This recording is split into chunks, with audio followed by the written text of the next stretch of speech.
प्यारे बच्चों नमस्कार। मैं अंकित दुबे आपका स्वागत करता हूं अपने YouTube के अंदर स्मार्ट स्टडी बाय अंकित। आज हम स्टार्ट कर रहे हैं क्लास अलंकार के लिए। ठीक, इससे पहले मैंने करा दिया है आई बटन पर, आप क्लिक करके देख सकते हैं। जो भी साथी नए हैं वो चैनल सब्सक्राइब कर ले, बेल आइकन पर क्लिक कर ले। देखते हैं अलंकार के बारे में। तो अलंकार का शाब्दिक अर्थ क्या होता है? अलंकार अलम प्लस कार से बना है। किससे बना है? तो आप बोलेंगे अलम प्लस कार से। अलम का अर्थ क्या है? आभूषण। ठीक है, जिस प्रकार स्त्रियों की शोभा बढ़ाने के लिए आभूषण होता है, उसी प्रकार काव्य की शोभा बढ़ाने के लिए अलंकार होता है। तो शॉर्ट में कैसे लिखेंगे? इसको लिखेंगे काव्य की शोभा बढ़ाने वाले तत्वों को अलंकार कहते हैं। काव्य की शोभा बढ़ाने वाले तत्वों को अलंकार कहते हैं। लिख लेंगे डेफिनेशन। बढ़ाने वाले शब्दों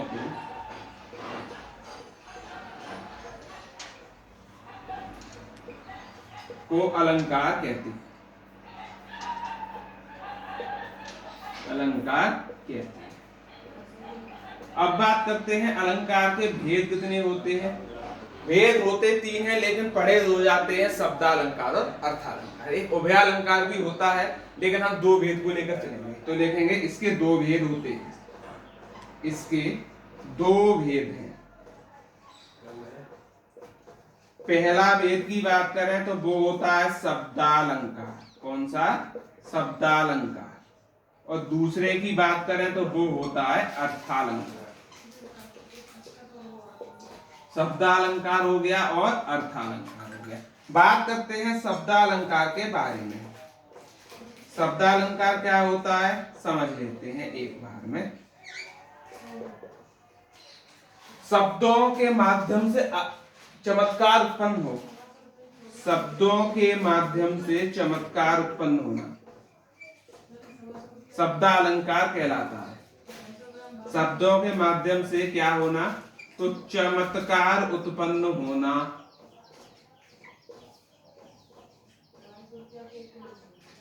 क्या है?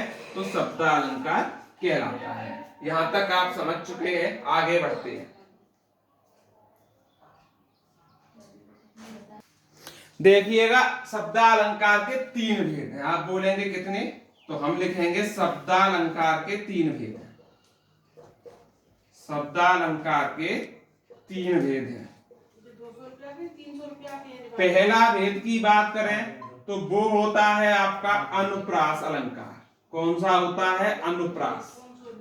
और दूसरा होता है आपका यमक अलंकार। और तीसरा होता है आपका श्लेष अलंकार। ठीक, अब 1 बाय 1 समझते हैं। पहले डालेंगे अनुप्रास अलंकार।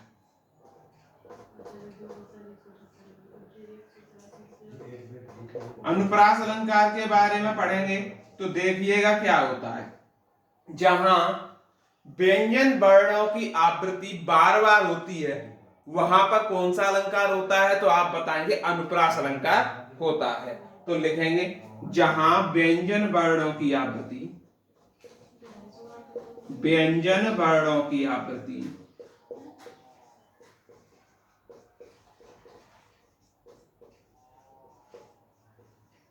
बार बार हो,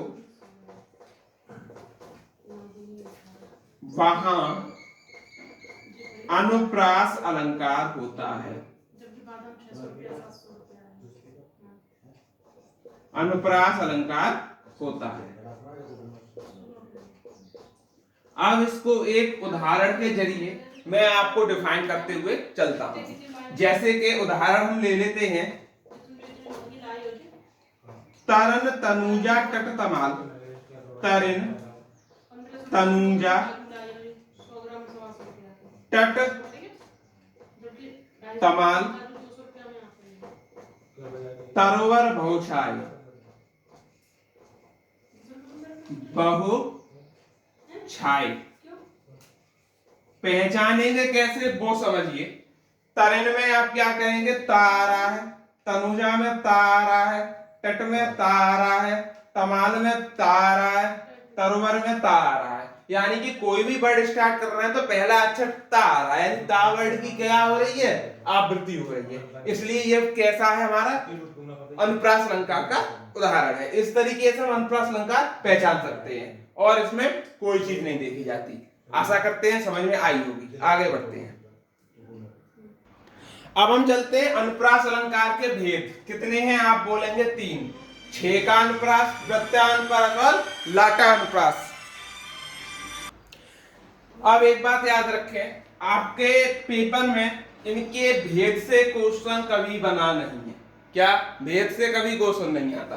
हाँ, ये जरूर पूछ सकते हैं कि अनुप्रास अलंकार का कौन सा भेद नहीं है, इसलिए मैंने तीनों भेद बता दिए कि अनुप्रास अलंकार के कौन कौन से, छे का अनुप्रास, प्रत्यानुप्रास और लाटा अनुप्रास।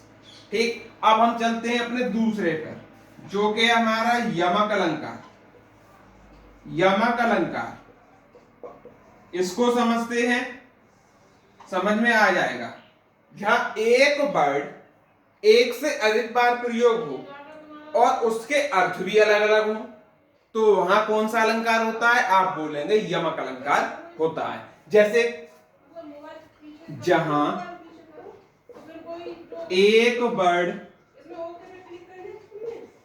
एक से अधिक बार आए, अधिक बार आए,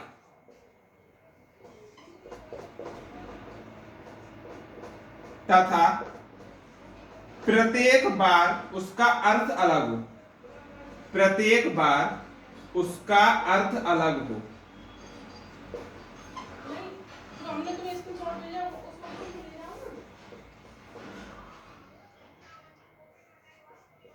वहां यमक अलंकार होता है।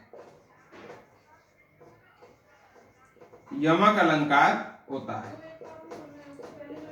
अब हम इसका एक उदाहरण देके आपको समझाते हैं। कनक कनकते, कनक कनकते सौगुनी, मादकता अधिकार।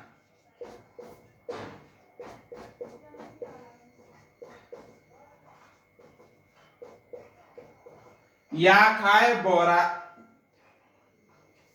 ठीक है, कनक कनकते सौगुनी, मादकता अधिकार। तो इसमें क्या है कि कनक भी दो बार आया है, कनक और कनक। एक कनक है उसका अर्थ है सोना और दूसरा कनक है उसका अर्थ है धतूरा। क्या अर्थ है? धतूरा। तो इसलिए यहां पर कौन सा अलंकार हुआ है? यमक अलंकार। ठीक, समझ में आ गया होगा आपको पूरा डिटेल में। अब हम आगे बढ़ते हैं और अब तीसरे अलंकार की तरफ हम कल चलेंगे, जो कि हमारा श्लेष अलंकार है। जो भी साथी नए हैं चैनल को लाइक करें, वीडियो को सब्सक्राइब करें। धन्यवाद।